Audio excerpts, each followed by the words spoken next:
Hey guys, welcome to BP, the Bible Perspective. Postmillennialism is Christ reigning on earth right now. Now, before we continue, please like and share this video and subscribe to BP, the Bible Perspective. And as always, if you have a thought or comment, add it to the comment section below. All comments are welcome. This is part 4 of our breaking down what is the meaning of postmillennialism, and then contrasting that with what actual scripture says. So this is Pastor Joel Reben and Jeff Durbin who are having this discussion on postmillennialism. And I said I had been looking for someone to define what it is.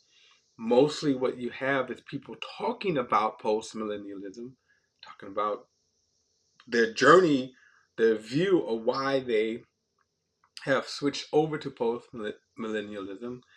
But I rarely have found, or I haven't really found, well, let's say, okay, well, here's the scriptures. Let's go through systematically and say, here's what the scriptures teach. So, for example, you could systematically teach on the pre-trib, mid-trib, post-trib positions, rapture positions. You could systematically teach that.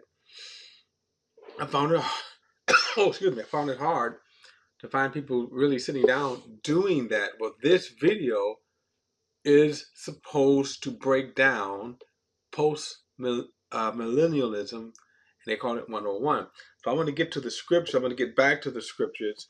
Again, this scripture, I'm doing this in parts because the scripture itself, the video itself was about an hour long, so I'm breaking it down. And again, contrasting what they're saying with the scriptures. So with that, let's share my screen and bring it up. Here we go. Acting right. Alrighty. So I'm gonna pick it up again. Look at their title, which is a primer on post-millennialism with Jeff Durbin, and then it says includes post-mill view of the rapture. This video was done about a year ago, but as I said, the theologies haven't changed. To date, this video has about 32,000 views. That's now. We also did a Joel Reben did his view on. He said post-millennial view on the rapture. So I did a response to that, a reaction to that. And so with that, let's get back to the video. Now again, this is part 4, so we're cutting in. I think this is about the 27-minute mark here. So we're cutting in on their conversation. If you want to go back, remember this is part 4, so there are 3 videos, previous videos. All right, here we go. Thank you so much. Lots of scripture, I think very convincing. Here's something that I think was helpful for me, a text that's helped persuade me in this position. I find it very persuasive. First, just to kind of play the devil's advocate against myself as I flesh out this thought. Some people might be listening and say, well, what about texts like 2 Timothy chapter 3, verse 1, through, well, maybe 4 or 5, where it says, but understand this, that in the last days there will come times of difficulty. People will be lovers of self, lovers of money, proud, arrogant, abusive, and it continues. But the main idea is the last days. And speaking, a lot of people would look at that and say, well, there's a time coming, we're not there yet, or maybe we are. There's some people in the pre-mill persuasion that, well, I think most people in the pre-mill persuasion that feel as though Jesus is going to come back in these days, at this moment. Throughout church history, most people have thought that, many people have thought, especially if they've held a pre-mill persuasion position, they've thought that Jesus was going to come back in their generation. But that last days language, I think, is really interesting, especially when you link that with other texts. And I think a good one is Peter's sermon, Acts chapter 2. at Pentecost, where he says, starting in verse 14, but Peter, standing with the 11, he lifted up his voice and addressed them. Men of Judea and all those who dwell in Jerusalem, let this be known to you and give ear to my words. For these people are not drunk as you suppose, for it is only 9 in the morning, the third hour of the day. But this was uttered through the prophet Joel. And he begins to preach a prophecy that came from the prophet Joel. Verse 17, Acts 2, he says, and in the last days, and it's the same kind of language, in the last days it shall be, God declares, that I will pour out my spirit on all flesh. Your sons and daughters will prophesy. Your old men shall dream dreams, even on my male servants and female servants. In those days I will pour out my spirit, and they shall all prophesy. And then he gets into judgment language, and I will show wonders in the heavens above and signs on the earth below, blood and fire and billows of smoke. And so this thing is going to happen. Then judgment is going to come. And we're going to get to this in a minute because I want to talk to you about preterism or partial preterism, the idea of the fall of Jerusalem, the fall of the temple in AD 70, and a lot of that being prophesied about. But real briefly, the same kind of language is used in the last days. And then he describes Pentecost. He describes that the Spirit of God is going to pour out on all flesh, sons, daughters, old men, young men, male servants, female servants. This is going to happen in the last days. And what I find interesting, I want to hear your thoughts on this. What I find interesting is cessationists who are pre-mill. And the reason why I find it interesting is those would be the first guys who would say, well, wait. Tongues, right? The Spirit falling, your old men will dream dreams, young men see visions, and, your daughters and sons are going to prophesy. That time period, those last days, we're speaking about the beginning of the church age, the apostolic era, and those supernatural sign gifts of the Holy Spirit have ceased at the end of the apostolic age. Not the end of the church age, which we're still in, but it ended at the end of the apostolic age. They were signs, precisely that. A sign is something that points towards something else, to give credibility, to give validity to the message ultimately of the gospel, of the person and work of Jesus Christ. And so tongues have ceased. Not all the gifts of the Spirit have ceased. We still have the gift of teaching and helps and administration and lots of things like that, encouragement. But these sign gifts have ceased. These supernatural gifts such as tongues or prophecy, they've ceased.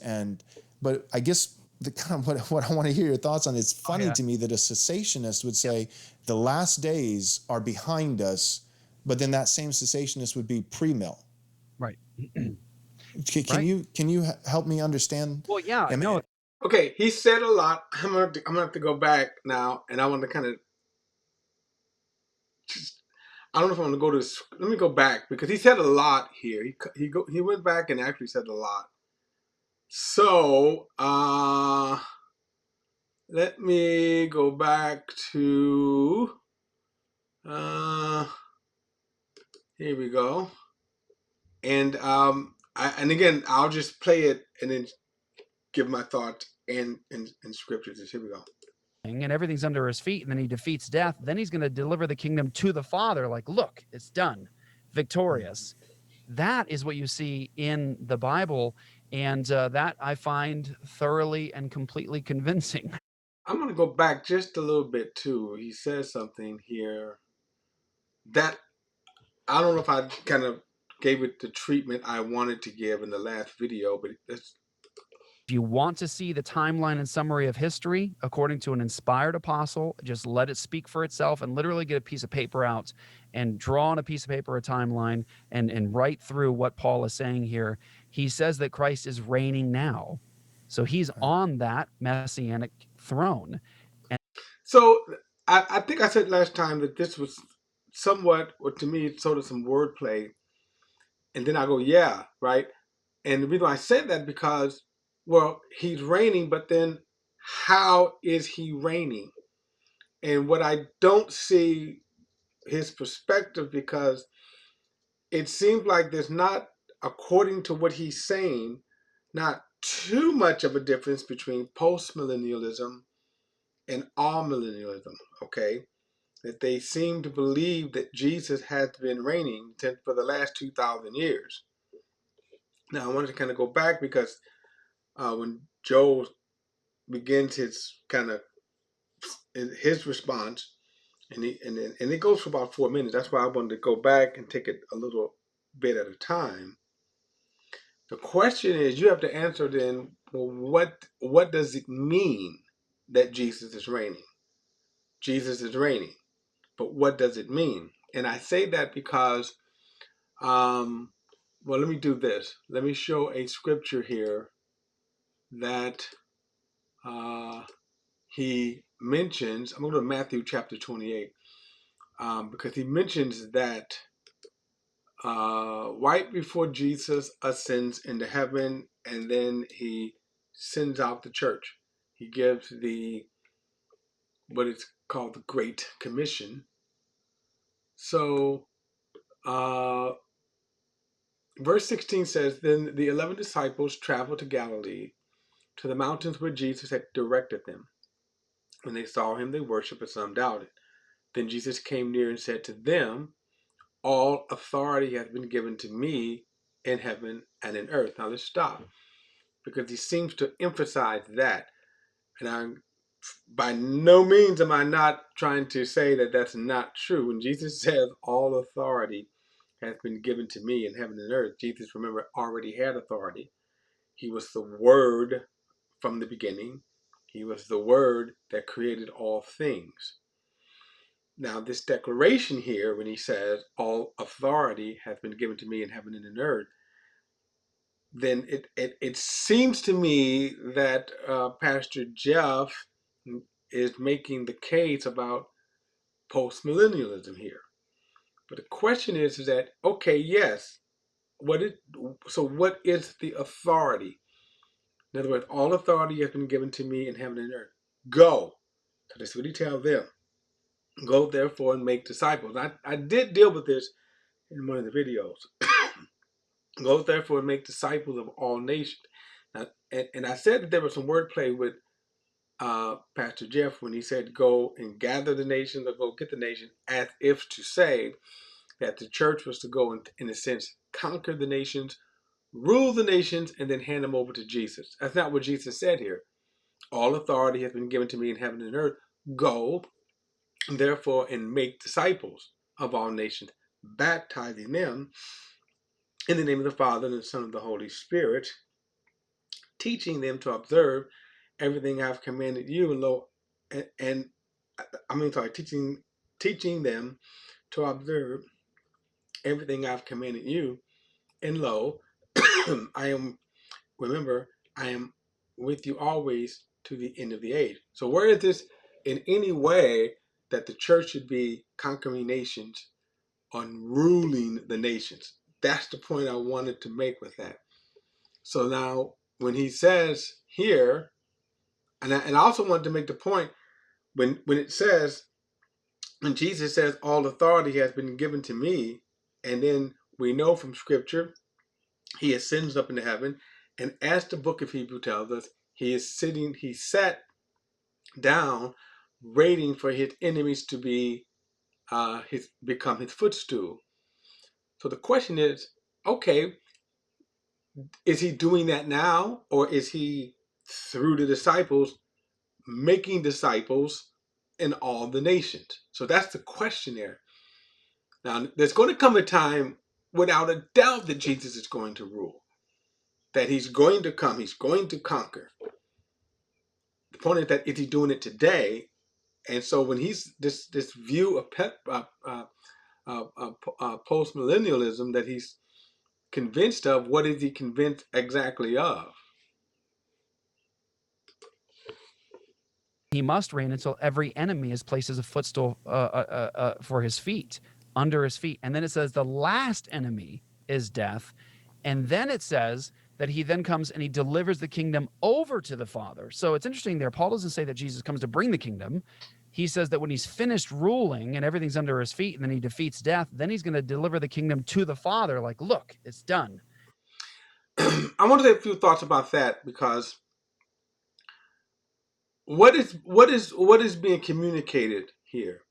So then you have to understand, who is Jesus. And we all know, we have come to believe, the scriptures declare that Jesus, one, is the second person in the Godhead. So when you go back into eternity past, you have the what's called the triune God, or the God in three persons. So within the Godhead, so this exists within the Godhead as we would behold God. As John says, we would see the Word. In the beginning was the Word. That's what would be revealed to us. But within the Godhead, there, as we would call, three persons.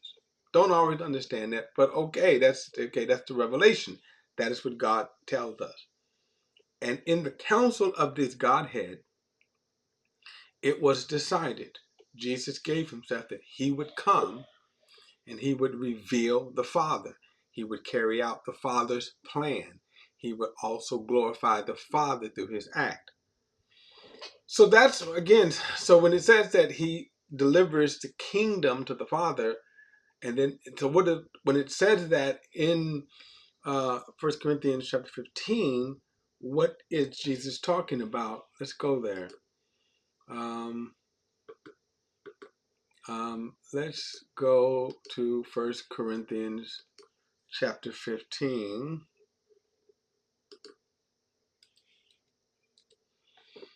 And let's get down. Oh, I went too far. Hmm. Here we go. I went way too far. Okay. Now, um, verse 24. Listen what it says here. Then comes the end when he hands over the kingdom, excuse me, to God the Father, when he abolishes all rule and all authority and all power, for he must reign until he puts all his enemies under his feet. The last enemy to be abolished is death, for God has put everything under his feet. But when it says everything is put under him, it is obvious that he who puts everything under him is the exception. And when everything is subject to Christ, then the Son himself will also be subject to the one who subjected everything to him, so that God may be all in all. So what the point is, what is God creating here, since all three persons of the Godhead are equal? They're one in nature, they're one in substance, and they're equal. So what is being said here when he says that the Son would be subject? The idea is you have to look at it from his humanity and what was revealed as he came to carry out the you could say the counsel and the purpose of the Godhead, the Father of which is the head. That's what it's talking about right here. Now the point is that too, when is all this going to happen, right? It's the whole age of man. When is this happening? It's going on right now, but what is happening today? Well, remember he said, go into all the world and make disciples. So that what? You go in the world, make all disciples, teaching them. That's the instruction. Nothing about ruling, but teaching them. So the idea is that this hasn't ended yet. Where we at right now, where we at today, is as disciples, as believers. We go into all the world. We witness. We make disciples. And we teach these disciples to observe everything that they were commanded. And it's a continuum. So now, 2,000 years later, we're still teaching the disciples what Jesus taught the apostles. That's where we are today. We're not here at this point here today where he says that he's going to reign. He must, verse 27, for God to put everything on his feet. Let's go back. It said, verse 25, for he must reign until he's put all his enemies under his feet. Well, Jesus is not putting everything under his feet today. What he's doing today is making disciples through us. So I got to hear more from them to see what does he mean. How do they reconcile that? Here we go. Victorious. That is what you see in the Bible, and that I find thoroughly and completely convincing. So there's a start. That's a great start. Thank you so much. Lots of scripture, I think very convincing. Here's something that I think was helpful for me, a text that's helped persuade me in this position. I find it very persuasive. First, just to kind of play the devil's advocate against myself as I flesh out this thought. Some people might be listening and say, well, what about texts like 2 Timothy chapter 3, verse 1 through, well, maybe 4 or 5, where it says, but understand this, that in the last days there will come times of difficulty. People will be lovers of self, lovers of money, proud, arrogant, abusive, and it continues.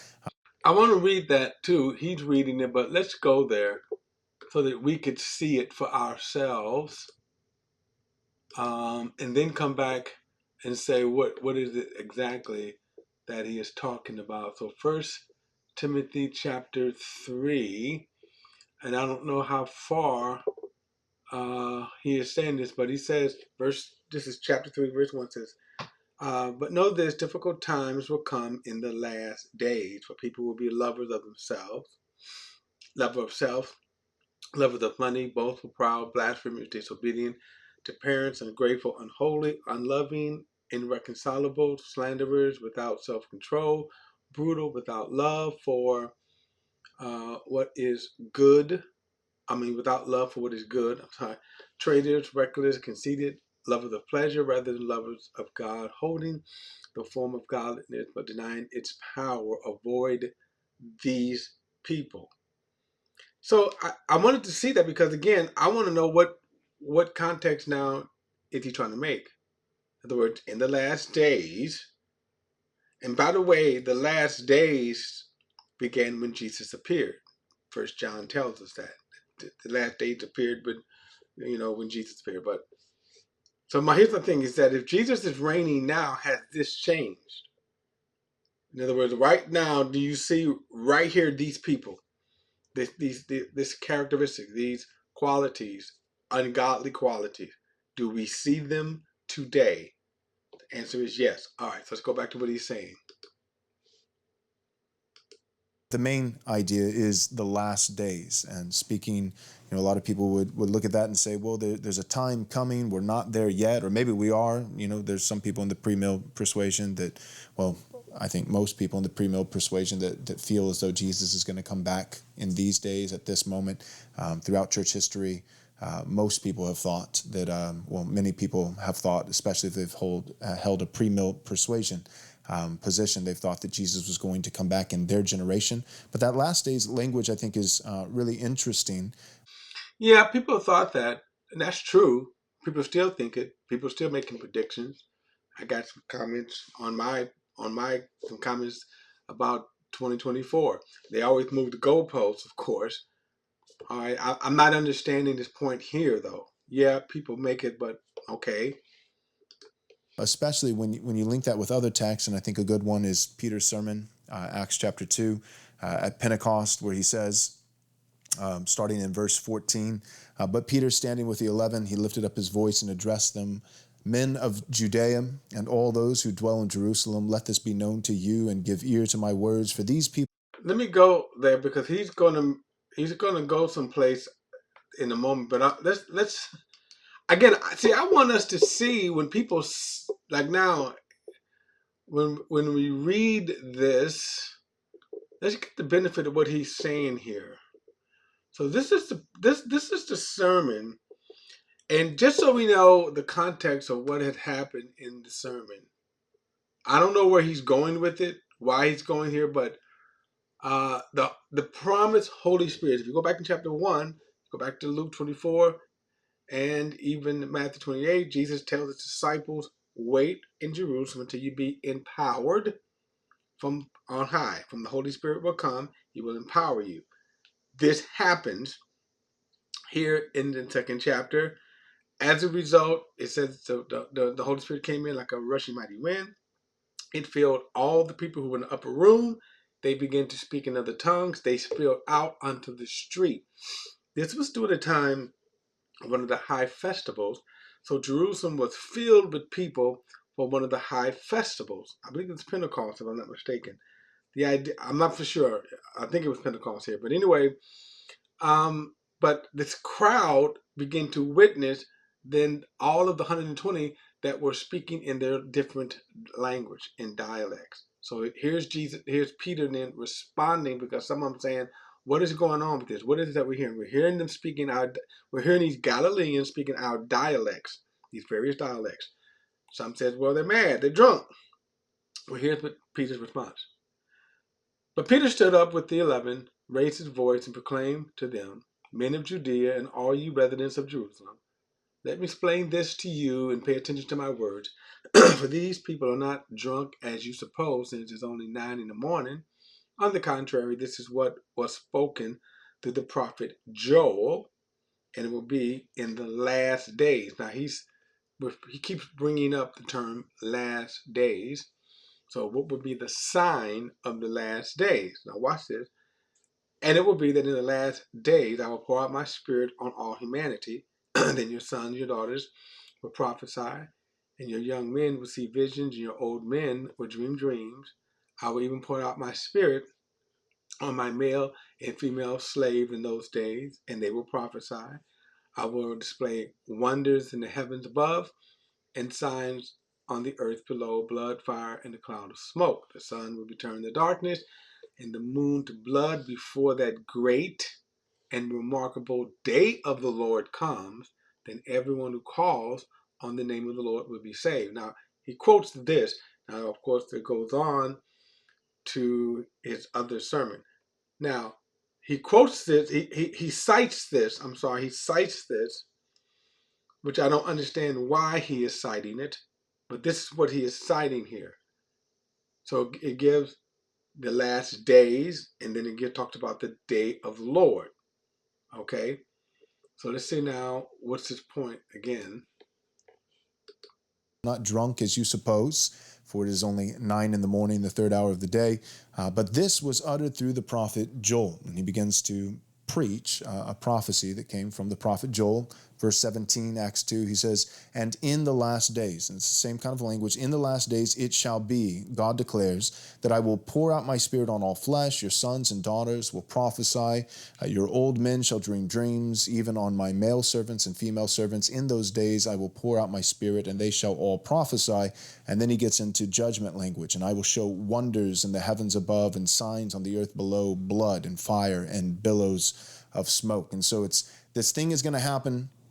Then judgment is going to come. And we're going to get to this in a minute, because I want to talk to you about preterism or partial preterism, the idea of the fall of Jerusalem, the fall of the temple in AD 70, and a lot of that being prophesied about. But real briefly, the same kind of language is used in the last days. And then he describes Pentecost. He describes that the Spirit of God is going to pour out on all flesh, sons, daughters, old men, young men, male servants, female servants.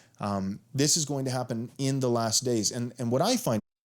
So it seemed to me again, seems to be the same kind of pattern, where he's taking an awfully long time to get to the point. In other words, what is he asking? Is he asking that, hey, here's our view of post-millennialism, which is Christ reigning, so why do we have Peter saying that in the last days God's going to pour out his spirit? Is that what he's asking? Okay, and so, okay. Interesting. I want to hear your thoughts on this. What I find interesting is cessationists who are pre-mill. And the reason why I find it interesting is those would be the first guys who would say, well, wait. Tongues, right? The Spirit falling, your old men will dream dreams, young men see visions, and, your daughters and sons are going to prophesy.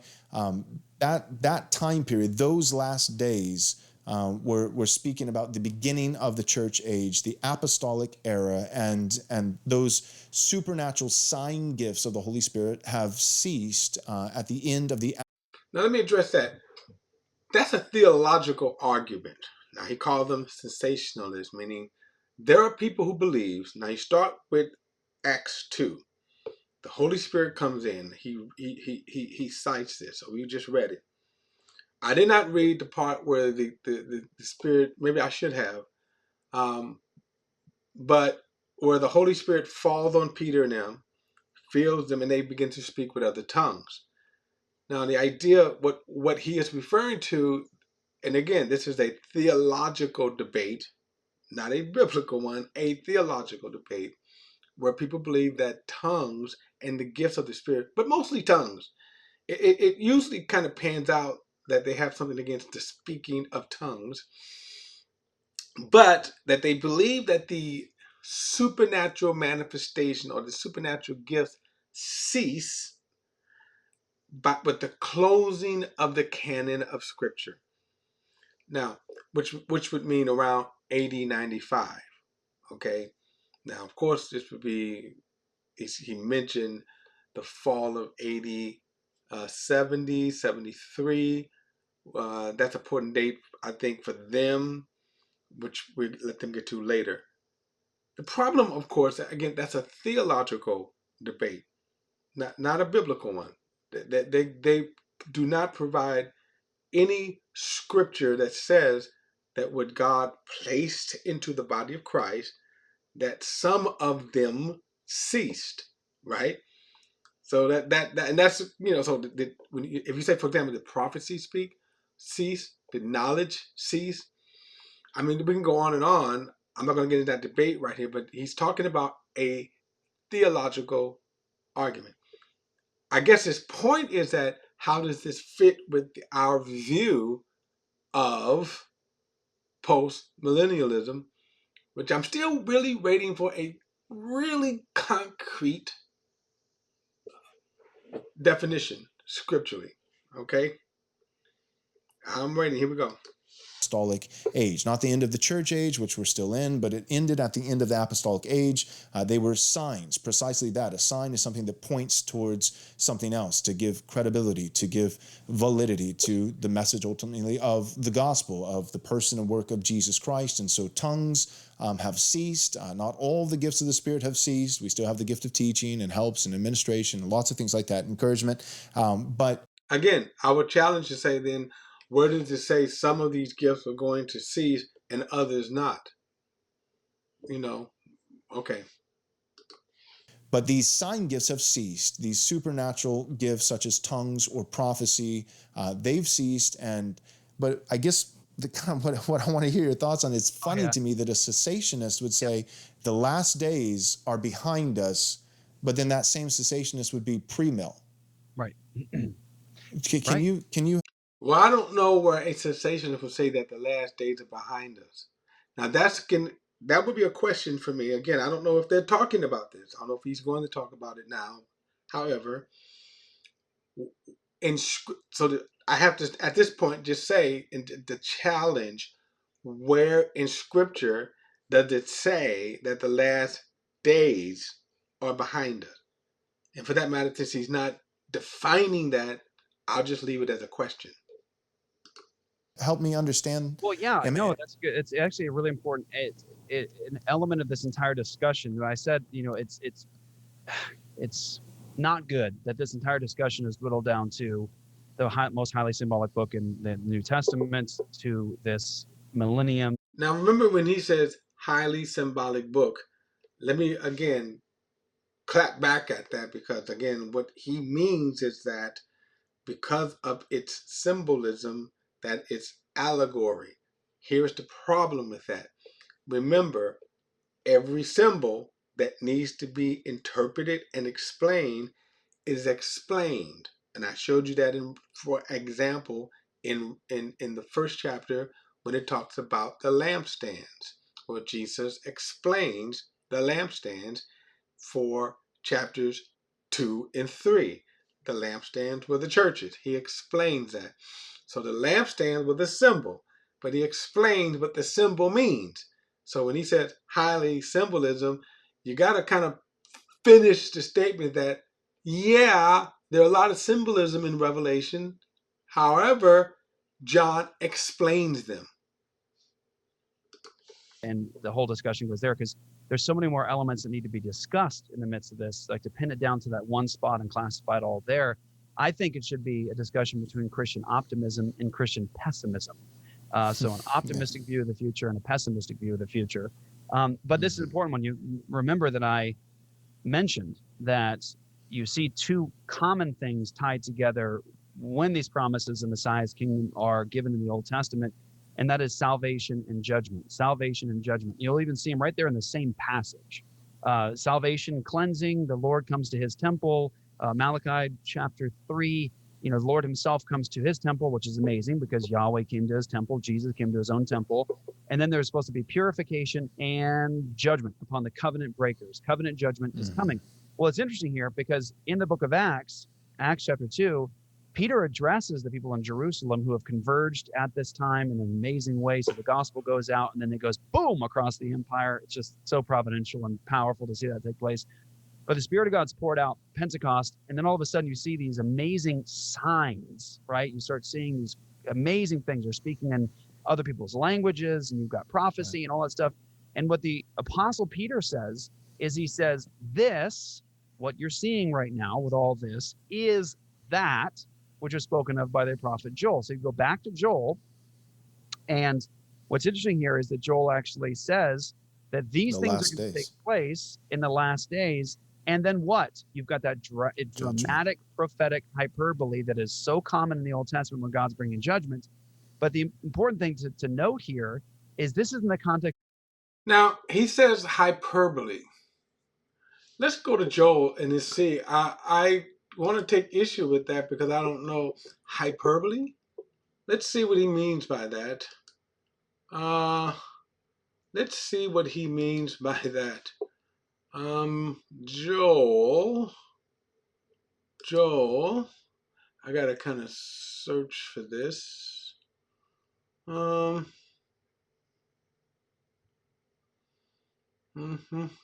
think it's Joel chapter 2, is it?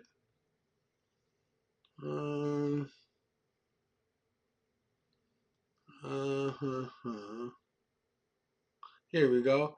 So this is, he goes back to Joel. Let's see. All right, so verse 28. Now,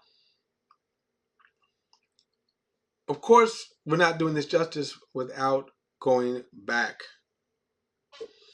So let me just a brief statement.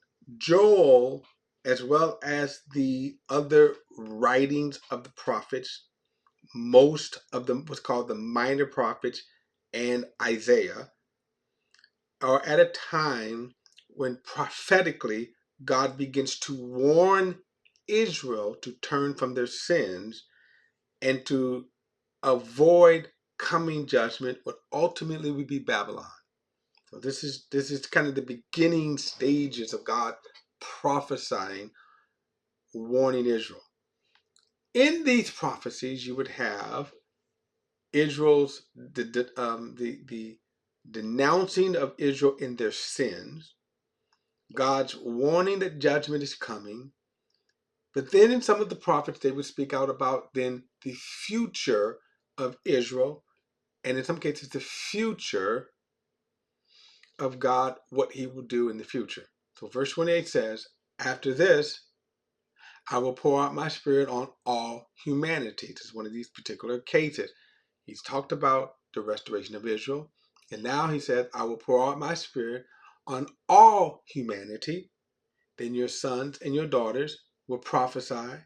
Your old men will have dreams, and your young men will see visions. Now, also in prophecy, there is what's called a near fulfillment, and then there is also called the far or ultimate fulfillment. Okay? What we're going to see here, what Peter points to and then uses, is the near fulfillment. Jesus did the same thing. When he, in the 4th chapter of Luke, he goes into the synagogue, they hand him a scroll of Isaiah. He opens up and he says, the Spirit of the Lord is upon me because he's anointed me to preach the gospel to the poor, bring the good news. I'm butchering it, so I'm going to paraphrase. Preach the gospel to the poor, the healing, opening the eyes of the blind, and then he stops. But the actual prophecy goes on to say, and the day of vengeance. So Jesus says, this is fulfilled. That was the near fulfillment. But the ultimate fulfillment is in what? Yet to come. And that's important to how they are going to define postmillennialism, because what he's going to say here then talks about a very specific period of time I don't hear him talking about. Now watch this. I will pour out my spirit on all humanity. Then your sons and your daughters will prophesy. Your old men will have dreams, and your young men receive visions. I will even pour out my spirit on the male and female slaves in those days. I will display wonders in the heavens and then on earth, blood, fire, columns of smoke. The sun will be turned to darkness, and the moon to blood before the great and awe-inspiring day of the Lord comes. Now, the day of the Lord is the day of judgment. Okay, you can get into that whole thing about the day of judgment, the great tribulation, all of that stuff, right? And then he said that everyone who calls on the name of Yahweh will be saved, for there will be an escape for those on Mount Zion and in Jerusalem, as the Lord promised, among the survivors, right? The Lord calls. Now, I'm not going to see that. Just look at the title of that when it says, look at verse 3. Yes, in those days, right? In those days, and at that time, when I restore the fortunes of Judah and Jerusalem, I will gather all nations and take them to the valley of Jehoshaphat. I will enter into judgment with them there because of my people, my inheritance, Israel. So it goes on and talks about, again, the prophecies, what's going to happen with Israel. Most of the prophecies centered around Israel, but notice what God says here. So how does this fit with post-millennialism? When he talks about gathering the nations, remember, against gathering all the nations, right? Against Israel, against Judah. Well, notice this. For those on the mountain of Jerusalem, I'm sorry, look at this. For there will be an escape. There will be escape for those on the Mount Zion in Jerusalem. Now, did not Jesus in Matthew 24 talk about this same thing? When you see the abomination that causes desolation, flee to the mountains, flee to the mountains of Judea. So before the day of the Lord comes, God is pouring out his spirit, guess what? On all humanity, right? On all humanity. So let's kind of go back. The reason why I want us to see this, because again, he, in a sense, what all people do, like to cherry pick how they are crafting this and quoting this and applying this. But look at all of what he just said right there. Okay, so let's see if he does this. Jerusalem, Jesus has told them that this generation will not pass away until all these things are fulfilled. These are the days of vengeance. The promise is that your house is left to you desolate. Jesus says on the way to the cross to the women who are weeping for him, he says, don't weep for me, weep for yourselves and for your children. Talking to them because judgment was coming. Peter says, this, what you're seeing, these signs, is that which was spoken of by the prophet Joel. In other words, Peter's telling them, this is a sign of coming judgment.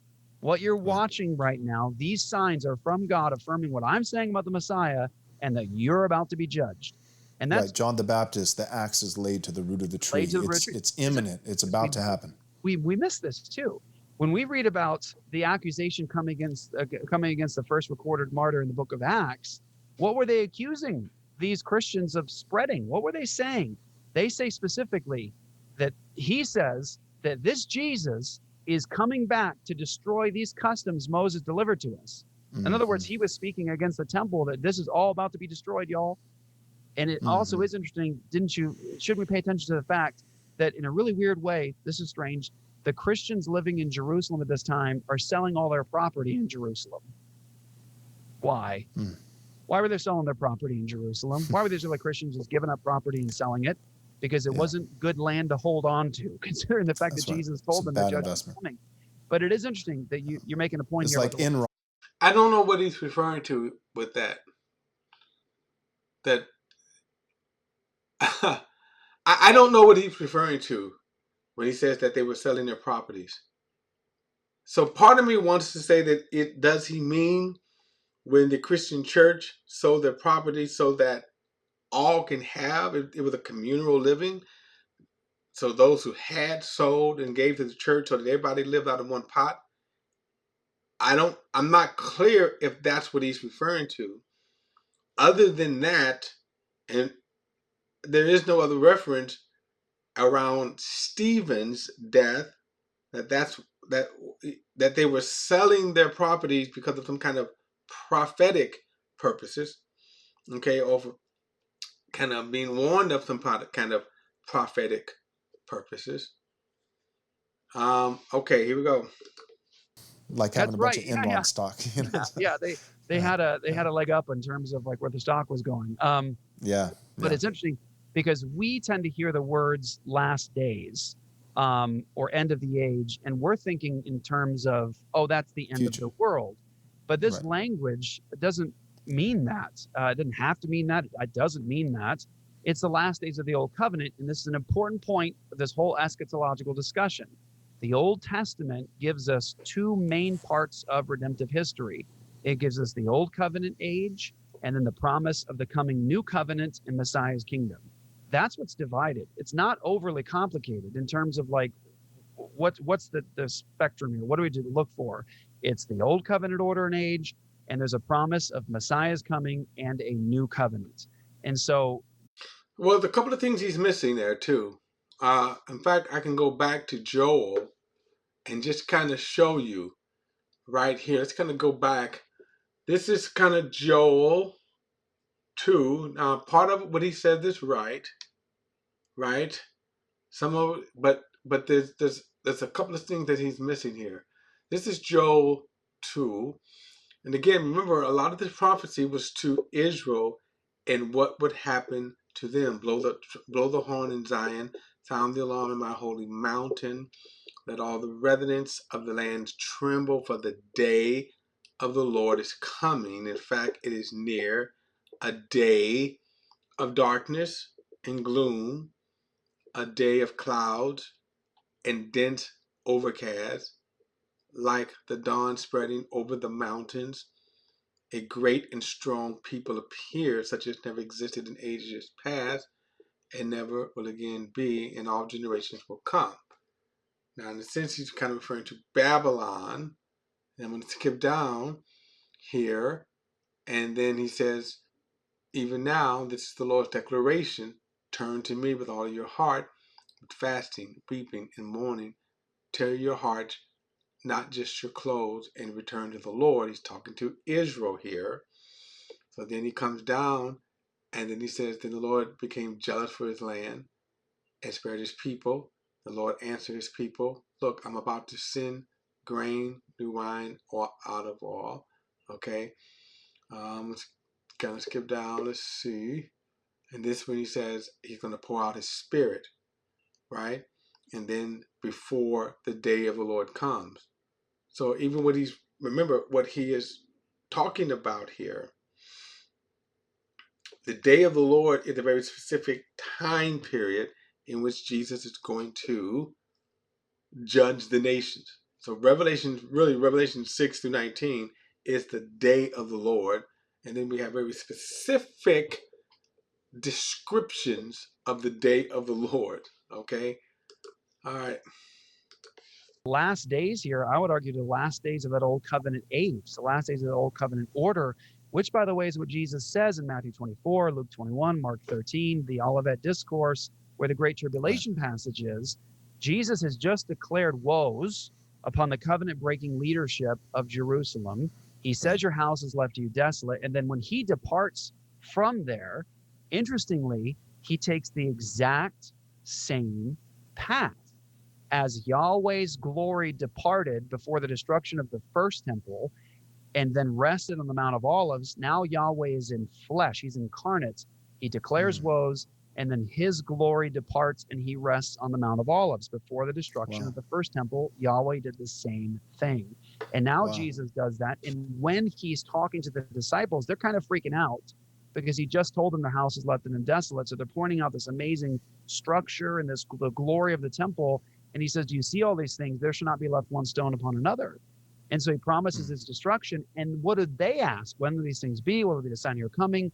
And of the end of the age. They do not Right. ask him about the end of the physical world. They are Right. asking him about the end of the age.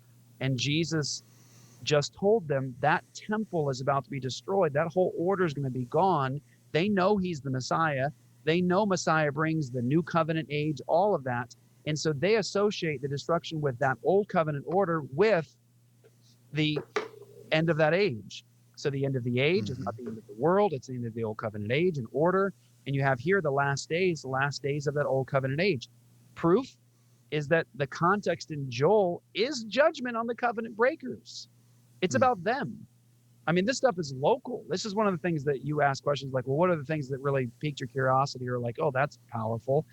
Well, that I think is associated, and this gets us into the preterism discussion. I'm not sure if you really want to go there deep. Okay, I'm going to stop here, but I want to go to one verse again when he talks about, now think about this, God pouring out his spirit on all humanity. Then he said, before the great awe-inspiring day of the Lord. Now he says that the last days to him was the last days of the old covenant. This is again, I see the pattern of how they, again, mix scriptures. I'm going to come back to this, but let me just kind of leave you with this verse here. And in First John, and I'm going to say that I don't think that he would disagree that John was the last canonical book, the last book, the last revelation. Okay. Now, I do know that there is debate as the date of John. Some people put it before 80, 70. People put it 80, 90. Won't get into it at this point. But the last book, nevertheless. So what I want you to see here is look at verse uh, look at verse 18. It says, this is the Apostle John. It says, children, it is the last hour. And as you heard, Antichrist is coming, right? Antichrist is coming. Even now, many Antichrists have come. From this, we know that it is the last hour, okay? So I'm going to stop here, and I'm going to come back and even deal with that even further in the next video, which is part 5, because I want to break down some other stuff that he is kind of just going to get into. But anyway, I'll pick it up in part 5. Don't forget to like and share this video and subscribe to BP the Bible Perspective. And as always, if you have a thought or comment, add it to the comments section below. All comments are welcome, and I do mean that. All right, guys, I will see you in part 5.